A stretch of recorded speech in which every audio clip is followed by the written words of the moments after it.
Hey Stamp friends, welcome to the Joy of Stamp with Rachel. I'm Rachel Coon and this is part 3 of my Jolly Holly Christmas in July class.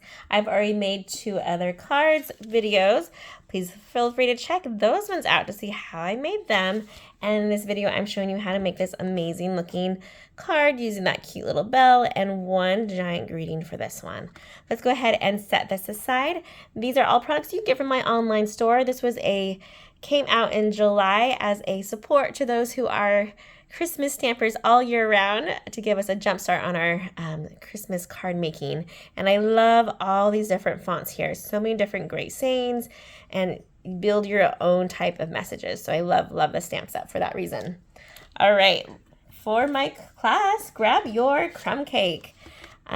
I had friends that signed up to do this class with me, and they have all the items they need to make this at home. So if you ever want to learn how to join my classes, I would love to send you a kit. You just have to usually sign up before the 10th of the month and visit my blog, which there will be a link below for that to see more details.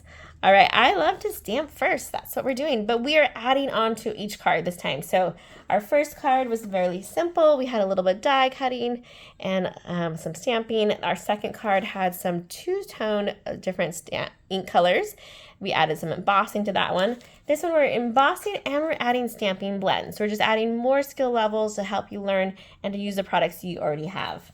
All right, grabbing my foam mat right here. We're gonna do a practice stamp on our Post-it note, and we have these amazing rectangles that were part of the dies that came in this bundle. They are builder dies, so you can put them together or have them separately. We are having them together in this one, but we're just stamping on the basic white, our greeting. I'm using the saying that says, "May the spirit of the season bring you hope and happiness and love." This is a great inside greeting, but you can also use it for the outside. So all the cards I've made today have some sort of wishes on the front of it. Feel free to add this one to the inside of every single one, or switch it and have this on the front and like a Merry Christmas on the inside. So fun to figure out which way you want your cards to go or say. This time we are using the Mossy Meadow ink. I'm going to do a quick practice. Nice. It's just a little darker than our old olive, and I just wanted to add an extra layer of green to our choices here. I'm going to add just a little bit more ink, make sure we're good to go, and this will go center. Okay. Love the photopolymer. I can see exactly where I'm stamping. That is one of my favorite things about this style. With fonts, you know exactly where it's going to be. All right, we'll set that aside. The other thing you would need to stamp would be our bells. I use Memento ink because it's a water-based one. Do not use permanent when we're using stamping blends. They do not get along together. They will make it run. I'm gonna put that guy right here and grab our blends out. Very simple coloring today. I'm just using 5 colors. Use what you have. So I have the cherry cobbler that matches with our red scheme here. So I'm going to go ahead and color with that one. You may use the little tip or the smaller little side. It's up to you how brave you are. These small pieces, I usually do use that littler side. Totally up to you. I'm using the light cherry cobbler though. Coloring in this beautiful ribbon. Since I'm using the light, I can go over it again in areas that I want to be a little bit darker to create some of that extra dimension there.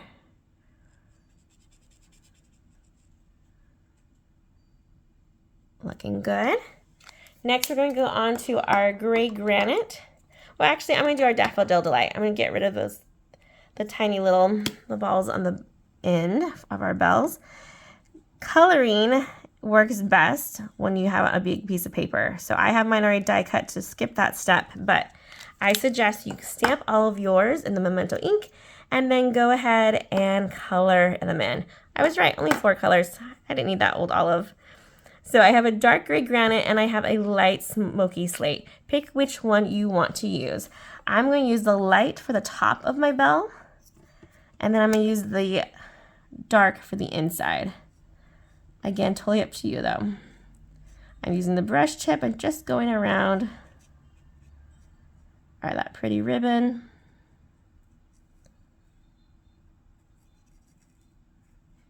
Nice. I'm going to do one little bit here. And going over that one twice in the same color, create a little bit darker. Grabbing our gray granite for the inside, but pick and choose which way you want your silver bells to look. And I usually go around our already colored part, so we make sure that we're being careful and slow, and then I can go fast around the other spots. So around our Daffodil Delight, and then finish coloring that in. Ooh, I'm loving this. Go over it again if you want it to be just a little bit darker. If you want to add some bling, grab your Wink of Stella. That should look something kind of like that. Our cute little bells there. All right, the next part for this card is just adding some texture to our holly berries. So I have our craft white and a sponge dauber. This can get messy, so be careful. And I'm just going to take our sponge dauber and daub it into the white, and I'm going to carefully go over just the holly that's been raised. So kind of like just coloring it in with that little white. And it's okay if it goes over and you have some of the white going along the background. And a little bit goes a long way. So I haven't even re-inked this yet. Just using the sponge dauber to create some white, as if it was snowed on, maybe, is the idea here, and having that green pop through.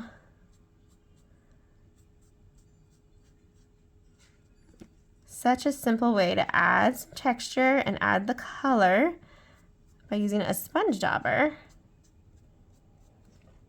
And look at that. I think I went through the whole thing without having to even re-ink. Super cool. Look how much that just popped and came alive right before your eyes. Super fun and easy. Now we are ready to assemble. Grabbing our card base, grabbing our early espresso, putting a little bit of liquid glue on the back. I'm carefully holding this because I know it's going to be wet for a minute.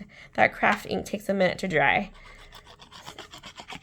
We'll do some liquid glue on it, and let's do some liquid glue on the back. I was going to add them together, but we'll put him down first, the early espresso. He's going to go add an angle to that far left side though. And then we're going to also angle this guy, but just kind of going the other direction. So we have pieces of it showing through on both sides. Grab our basic white that we've stamped, add some liquid glue to the back of it,